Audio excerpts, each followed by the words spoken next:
সপ্তম শ্রেণীর আইসিটি ক্লাসে স্বাগত জানাচ্ছি। আমি মোহাম্মদ আসাদুর রহমান সর্দার, সহকারী শিক্ষক আইসিটি, বানিয়াতলী মাধ্যমিক বিদ্যালয়, ডুমুরিয়া, খুলনা। প্রিয় শিক্ষার্থীরা, তোমরা কেমন আছো? এই করোনাকালীন সময় তোমাদেরকে অবশ্যই করোনার বিধিবিধান মেনে সামাজিক দূরত্ব বজায় রেখে লেখাপড়ার মনোযোগী হতে হবে। বিশেষ করে অনলাইন ক্লাস, বিভিন্ন মিডিয়া থেকে তোমাদের পাঠে অংশ নিতে হবে। যাই হোক, আমি আজকে তোমাদের যে ক্লাসটি নিতে যাচ্ছি তা হচ্ছে সপ্তম শ্রেণীর তথ্য যোগাযোগ প্রযুক্তি অধ্যায় 4 পাঠ 27, ওয়ার্ড প্রসেসিং ও বাংলা কিবোর্ডের ব্যবহার। শিক্ষার্থী বন্ধুরা, নিচের ছবিগুলো লক্ষ্য করো। ছবিগুলোতে দেখে তোমাদের উপলব্ধি কি? হ্যাঁ, এখানে কতগুলো কিবোর্ড দেখা যাচ্ছে এবং সেই কিবোর্ডগুলো হচ্ছে বাংলা লেখালেখির জন্য কিবোর্ড। প্রিয় শিক্ষার্থী বন্ধুরা, তাহলে আমাদের আজকের পাঠ ওয়ার্ড প্রসেসিং ও বাংলা কিবোর্ডের ব্যবহার। শিক্ষার্থী বন্ধুরা, এই পাঠ শেষে তোমরা যা শিখবে, ওয়ার্ড প্রসেসর ব্যবহারের কৌশল ব্যাখ্যা করতে পারবে, বাংলা কিবোর্ড ব্যবহার কৌশল ব্যাখ্যা করতে পারবে, ওয়ার্ডে বাংলা ডকুমেন্ট তৈরি করতে পারবে। প্রিয় শিক্ষার্থী বন্ধুরা, আমরা একটি বাংলা কিবোর্ড দেখতে পাচ্ছি।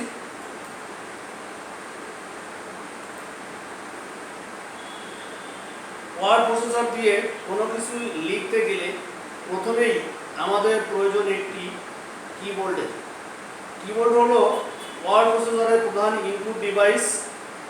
ওয়ার্ড প্রসেসিং বাংলায় লেখালেখি করতে হলে আমাদের বাংলা কিবোর্ড সম্পর্কে ধারণা নিতে হবে। ইংরেজি কিবোর্ডের উপর ভিত্তি করে ঢাকা বিশ্ববিদ্যালয়ের বাংলা বিভাগের অধ্যাপক শহীদ বুদ্ধিজীবী মনির চৌধুরী 1965 সালে সর্বপ্রথম বাংলা টাইপরাইটারের জন্য একটি বিজ্ঞানসম্মত কিবোর্ড লেআউট তৈরি করেন। 1971 সালে স্বাধীনতা বিরোধী আল বদর বাহিনী মনির চৌধুরীকে হত্যা করেছিল। পরবর্তী সময়ে কিবোর্ড লেআউট কম্পিউটারের জন্য করা হয়, কিন্তু প্রয়োজন হয় এমন একটি সফটওয়্যারের যা কম্পিউটারে বাংলা লিখতে সহায়তা করবে। এ পর্যায়ে 1985 সালে কিছু বাংলা ফন্ট সহ শহীদলিপি সফটওয়্যার প্রবর্তিত হয়, কিন্তু এটি তেমন একটা জনপ্রিয়তা অর্জন করতে পারেনি।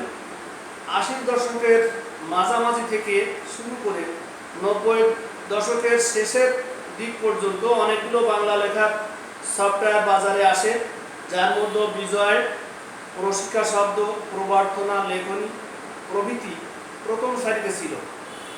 সফটওয়্যার উন্নয়নের কারণে এবং বিভিন্ন সফটওয়্যারের সাথে সঙ্গতিপূর্ণ হওয়ায় বিজয় সফটওয়্যারটি ব্যাপক জনপ্রিয়তা লাভ করে। এ সময় বিভিন্ন কিবোর্ড লেআউট প্রচলিত হলেও বিজয় কিবোর্ড লেআউট সবচেয়ে এগিয়ে থাকে। ওয়ার্ড প্রসেসরে বিজয় কিবোর্ড সচল করতে গেলে কন্ট্রোল প্লাস অল্ট্রা প্লাস বি একসাথে চাপতে হয়। বিজয় কিবোর্ডে যে কোনো দুটি অক্ষরকে যুক্ত করতে হলে প্রথম অক্ষরটি চেপে ইংরেজি জি চাপতে হয়, তারপর দ্বিতীয় অক্ষরটি চাপতে হয়। শিক্ষার্থী বন্ধুরা, তাহলে আমরা বুঝলাম কিবোর্ড হলো ওয়ার্ড প্রসেসরের প্রধান ইনপুট ডিভাইস।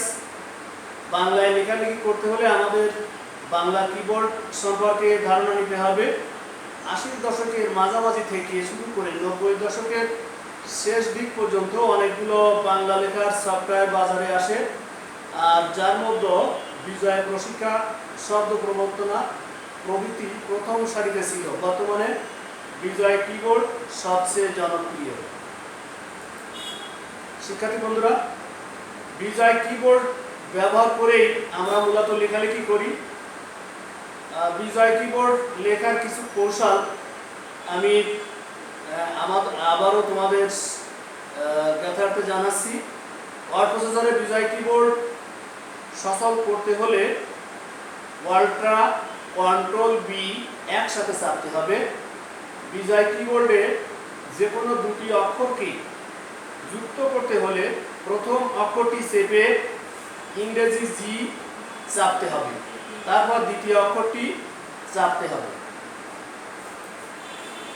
প্রিয় শিক্ষার্থী বন্ধুরা, বিজয় কিবোর্ড ব্যবহার করার ক্ষেত্রে বিশেষ যুক্ত অক্ষর ব্যবহারের কিছু নিয়ম আমি এখানে তোমাদের বলছি। যদি আমরা যুক্ত অক্ষর কিও আনতে চাই তাহলে আমাদের টাইপ করতে হবে জে জি ক্যাপিটাল এন। যদি মধ্যমস্বয় ইও আমরা যদি বাংলায় লিখতে চাই বিজয় কিবোর্ডে তাহলে capital N G capital B একসাথে চাপতে হবে। যদি আমরা ইও ছয় যুক্ত অক্ষরটি আনতে চাই তাহলে এন জি ওয়াই। যদি বর্গ জয় ইও যুক্ত অক্ষরটি আনতে চাই তাহলে ইউ জি আই ইও বর্গ জয়। যদি টাইপ করতে চাই সেক্ষেত্রে এন জি ইউ ইও সা এর জন্য এল জি ওয়াই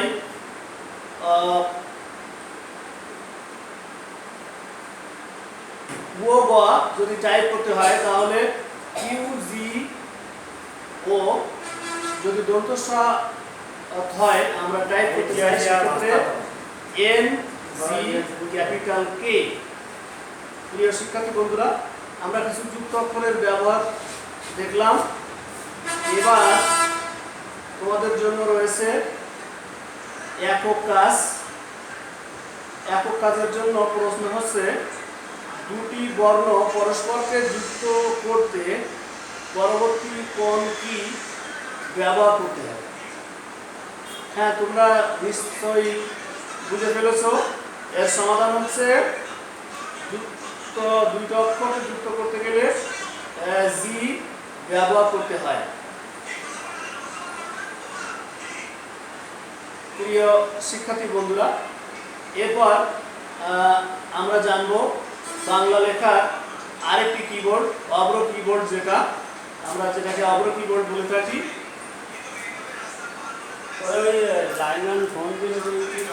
বাংলাদেশের computer council BCC national keyboard নামে একটা বাংলা কিবোর্ড লেআউট অনুমোদন করেছে, কিন্তু তার ব্যবহার এখনো শুরু হয়নি।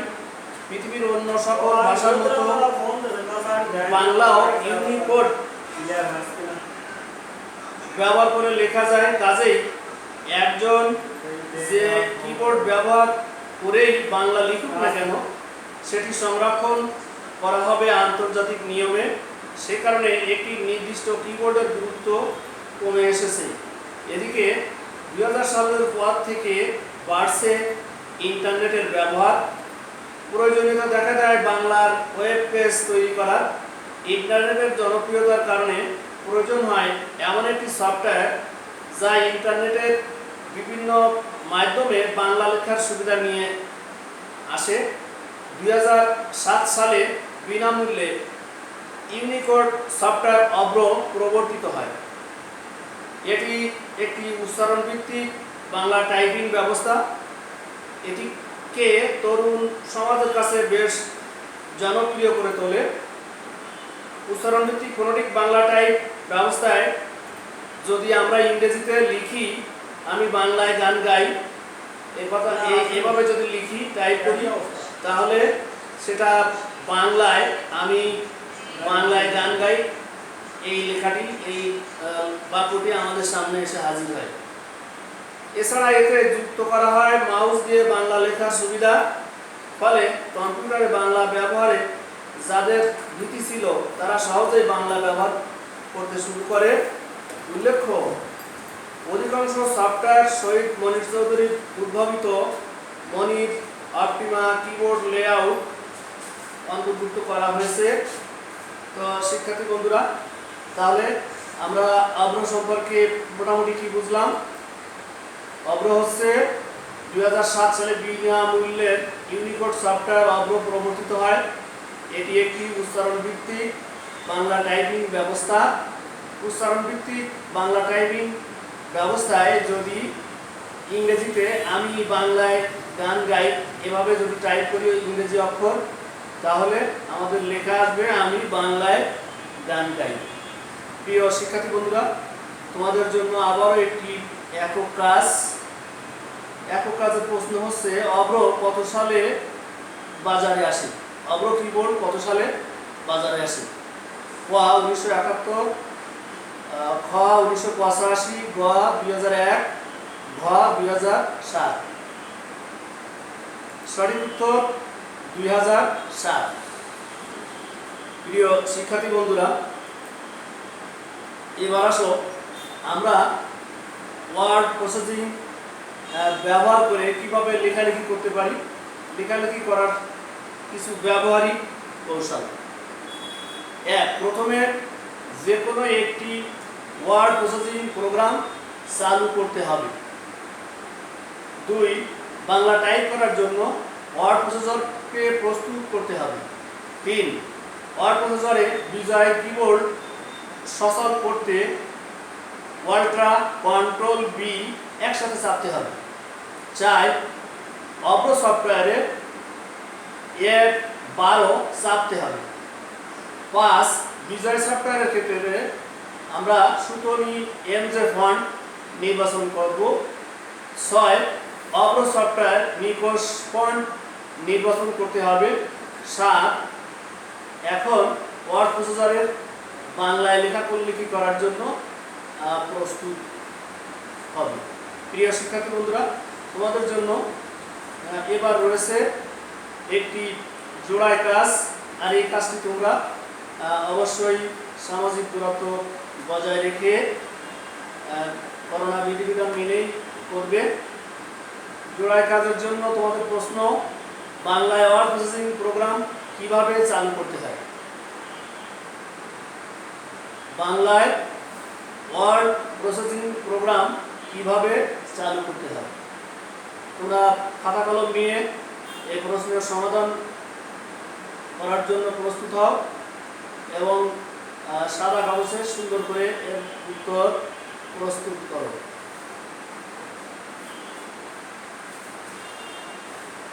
আশা করি এতক্ষণে তোমরা সমস্যাটি সমাধান করে ফেলেছো। আমরা সংক্ষেপে যদি এর একটা সমাধান দেই, তাহলে এর সমাধান হচ্ছে অব্র সফটওয়্যারে F12 কি চাপতে হবে। এক্ষেত্রে আমাদের ফন্ট নির্বাচন করতে হবে নিকোষ বান। বিজয় সফটওয়্যারের ক্ষেত্রে আমাদের প্রথমে কন্ট্রোল অল্ট্রা বি একসাথে চাপতে হবে, আর এর জন্য সুতনি এমজে ফন্ট নির্বাচন করতে হবে। প্রিয় শিক্ষার্থী বন্ধুরা, আমরা ওয়ার্ড প্রসেসিং প্রোগ্রাম সম্পর্কে যা মোটামুটি আলোচনা করলাম, এবার আমরা ফিডব্যাকে আসি। মূল্যায়নের প্রথম প্রশ্ন, ওয়ার্ড প্রসেসর কি? উত্তর ক হার্ডওয়্যার, খ সফটওয়্যার, গ ফার্মওয়্যার, ঘ ওএস। প্রিয় শিক্ষার্থী বন্ধুরা, 1 নম্বর প্রশ্নের সঠিক উত্তর হচ্ছে সফটওয়্যার। 2 নম্বর প্রশ্ন, অব্র কত সালে প্রবর্তিত হয়? সঠিক উত্তর 2000, 2004, 2007, 2009। সঠিক উত্তর হচ্ছে 2007। 3 নম্বর প্রশ্ন, ওয়ার্ড প্রসেসিং এর জন্য কোন ইনপুট ডিভাইসটা প্রয়োজন? ক মাউস, খ কিবোর্ড, গ এএআর, ঘ ওসিআর। সঠিক উত্তর কিবোর্ড। ওয়ার্ড প্রসেসরকে লেখালেখির জন্য প্রস্তুত করে পরবর্তীতে কি কাজ করতে হয়? ওয়ার্ড প্রসেসর প্রোগ্রাম আমরা লেখালেখির জন্য প্রস্তুত করলাম। এরপর আমাদের কি কাজ করতে হবে? সঠিক উত্তর এখানে দেওয়া আছে। ক সাজানো, খ মোছামুছি করা, গ ফন্ট নির্বাচন করা, ঘ অক্ষর বিন্যাস করা। আমাদের এই প্রশ্নের সঠিক উত্তর হচ্ছে ফন্ট নির্বাচন করা। প্রিয় শিক্ষার্থী বন্ধুরা, আজকের মতো তোমাদের আইসিটি ক্লাস এখানে সমাপ্ত করছি। তোমরা করোনাকালীন সময় করোনার বিধিবিধান মেনে সামাজিক দূরত্ব বজায় রেখে আমাদের যে বিভিন্ন অনলাইন ক্লাস আছে, এছাড়া টিভিতে বা অন্যান্য মিডিয়াতে যে ক্লাসগুলো বিভিন্নভাবে বিভিন্ন অফার আছে, এই অফারগুলো তোমরা গ্রহণ করবে এবং এই করোনাকালীন সময় তোমরা বাড়িতে বসে লেখাপড়া করবে। আমাদের বছর কিন্তু প্রায় শেষ, আমরা শেষের দিকে। সরকার হঠাৎ করে হয়তো পরীক্ষার একটা প্রোগ্রাম দিলে তোমাদের পরীক্ষায় অংশ নিতে হবে, কাজেই বাড়িতে বসে তোমরা বেশি বেশি করে লেখাপড়া করবে। এই প্রত্যাশায় তোমাদের বাড়ির কাজ দিয়ে আমি আমার ক্লাস আজকের মতো শেষ করব। বাড়ির কাজের প্রশ্ন: ওয়ার্ড প্রসেসিং প্রোগ্রাম ব্যবহার করে নিজের নাম ও ঠিকানা লিখো। তোমরা বাড়িতে তোমাদের নিজের নাম এবং ঠিকানা কম্পিউটার ব্যবহার করে লিখে প্র্যাকটিস করবে। সবাইকে ধন্যবাদ জানিয়ে আজকে ক্লাস শেষ করছি। আল্লাহ হাফেজ।